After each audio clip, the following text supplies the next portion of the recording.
Hi everyone, Coach Angela here. We are going to go over our flow workout for today. So your focus today is going to be getting comfortable with the breath count. So for me, understanding how long a full inhale and exhale takes, then makes it easy to convert that into 5, 3, 10, however many breaths we're holding. So if we're holding a pose, especially when we're just doing our initial warm-up series and flow, that's really when it's important to hold for a minimum of 5, maximum of about 10 breaths, because it gets the girls situated in the pose. So if you rush too quickly through poses in the beginning, they never actually understand, one, what the pose should feel like, and two, what adjustments they personally need to make to settle into that pose. So if you find yourself getting through the workouts early, then you know that you're rushing through the poses too quickly. For me, I'm hardly ever able to get through more than 2 series, and so that's how I know like I'm good on my breath counts. Sometimes I definitely take a little bit too long, and that's something I personally work on, but if you're getting through the entire workout consistently for flow, then you're definitely rushing through probably the beginning and the first series too quickly. So your challenge this week is to settle in. I know it's hard as an instructor to just feel like you're standing there, but in actuality, you're walking around, you're making minute adjustments, either physically or verbally, and you're giving them time to settle into that pose and realizing that you don't have to talk the whole time, that sometimes silence is golden. But again, that's a personal thing I'm working on myself because I talk nonstop throughout flows. Okay, so we're actually going to begin in mountain pose. So feet are hip distance apart. They're at the top of their mat. They're going to inhale, extended mountain, and exhale like you're pushing through molasses to come back to standing. So we're gonna do that 5 breaths. And then on the 5th one, we're going to inhale and come into right-legged staff pose. So left leg lifts, we hold for 5 breaths. So this is really where you can speak to balance and what weight needs to be put where on the foot. Then we're going to gently release, inhale, left-legged staff pose. Again, 5 breaths, focusing on balance, making sure that form looks great. And then we're gonna do one sun V, which just brings us into crescent pose. So like a regular sun A, we're just adding a crescent pose in there. So swan dive down, inhale, halfway lift, since we're still getting warm, slight bend in the knees, hands on the shin. Plant the hands, step back, lower all the way down to your belly. Inhale up, cobra pose, forehead to mat, tuck the toes, plank, back into down dog. We're gonna inhale, right leg lifts, and swing it all the way through, inhaling up for crescent pose, 5 breaths. So we hold that crescent pose here. Then from here, we're going to exhale. We can either step in or float that left leg all the way through and open up into that staff open arm twist. Okay, so thinking about the twist coming from their rib cage, not that back shoulder. So if you notice that most women look like this, instead of being able to twist fully, ask them to put the backhand on their hip and now start to feel the core engage and open them up. And then when they're facing the side wall, the back arm can extend.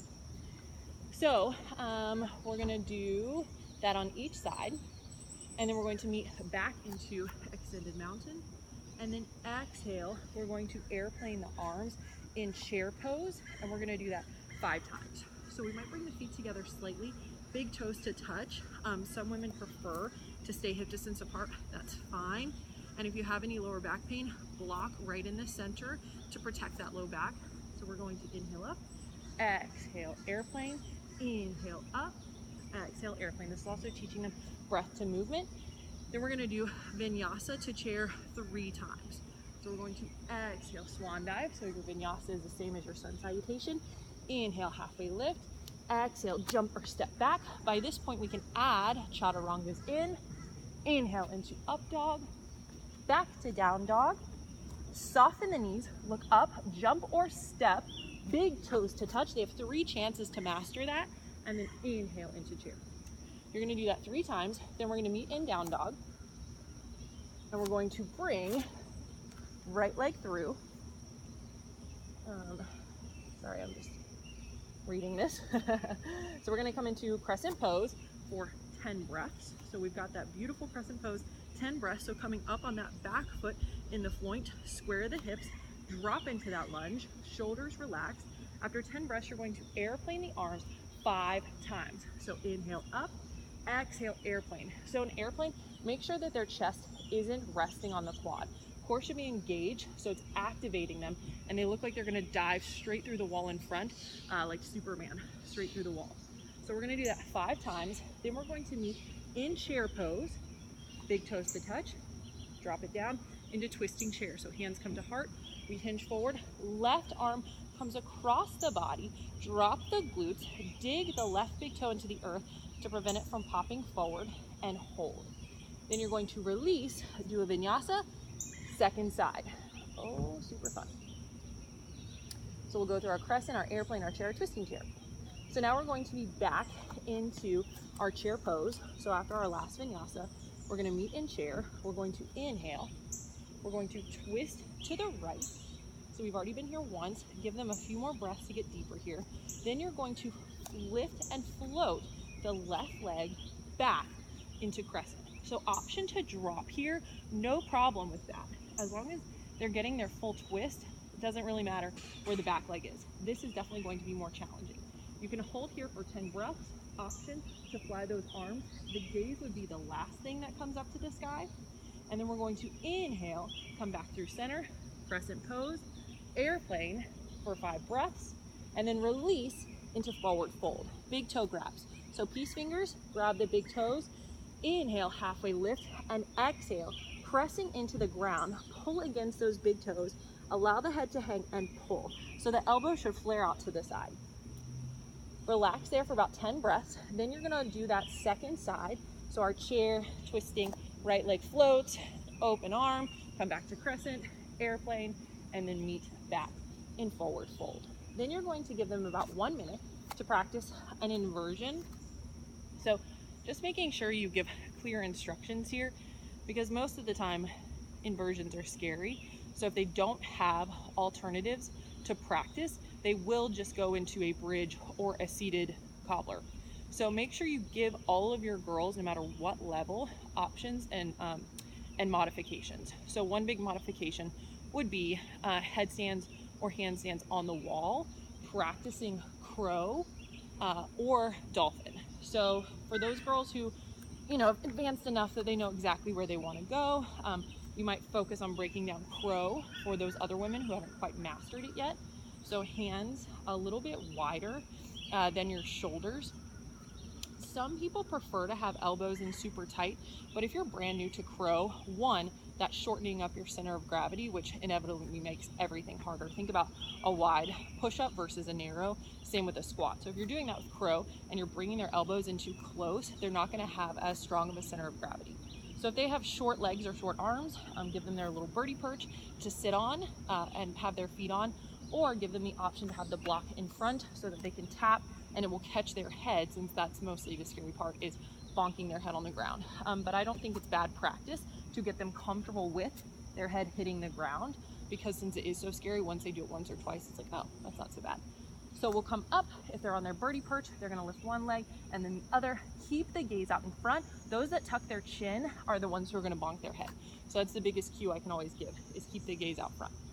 So you'll practice that, work on your tripod or your dolphin. So for our dolphin, we're gonna bring elbows about 6 inches apart, hands spread super wide. We're going to tippy toe and work to get the hips directly over the shoulders before we lift one leg and then potentially the other. So dolphin is something I'm constantly working on.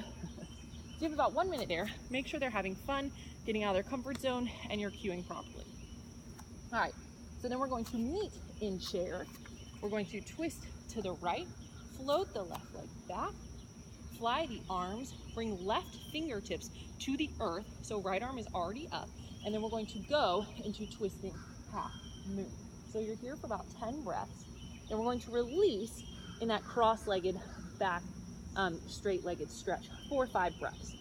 So this is really going to be stretching the IT band of the leg that's behind them, so they can walk over the right shoulder, bend the right knee slightly, and they'll notice a deeper stretch here, but that's just advanced. Then we're going to release, come into chair, twisting to the left, float the right, fly the arms, bring the right hand out in front.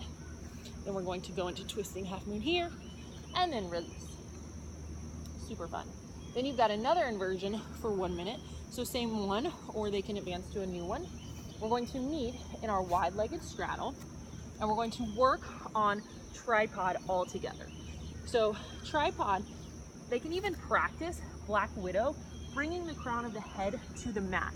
So it's a practice of bringing the crown of the head to the mat here. They can just work on that in a wide-legged straddle. Otherwise, and I'm on concrete, so it's not something I'm super stoked about practicing on. So just keep that in mind. If you've got a really hard floor that it is uncomfortable, one on the head, I would probably double up my mat if I was doing this on a hard wood floor. And so you might want to give out second yoga mats. So for a tripod, I like to look out and then tuck. So I've got the crown of the head directly on the mat. Then I want to walk my hands back until they're in this perfect L shape and then come up. So I'm in tripod right now. So then if I want to advance to a headstand, I'm going to lift my legs up and hold there. Oh, and that is super fun on the crown of my head. So you're going to practice that for 2 minutes. So they can do that up against a wall.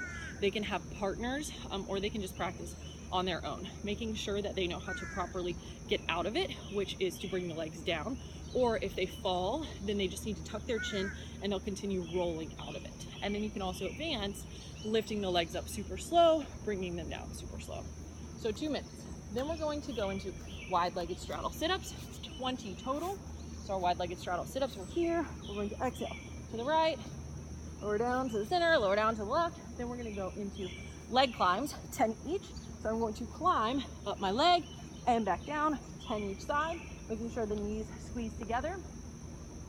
Windshield 10 each side. So I'm here, windshield wipering. Legs can be straight to make it harder. And then rock and roll all the way up to down dog. You can tell I'm moving slow today. Inhale, the right leg lifts. We're gonna swing it through. Pigeon, option for sleeping pigeon. And then we'll switch to second side.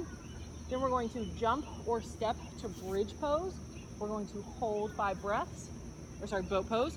Hold 5 breaths into bridge pose, 5 breaths, and then full body stretch and exhale to Savasana. Be nice to stay there all day, but unfortunately, you gotta go to work. Have fun.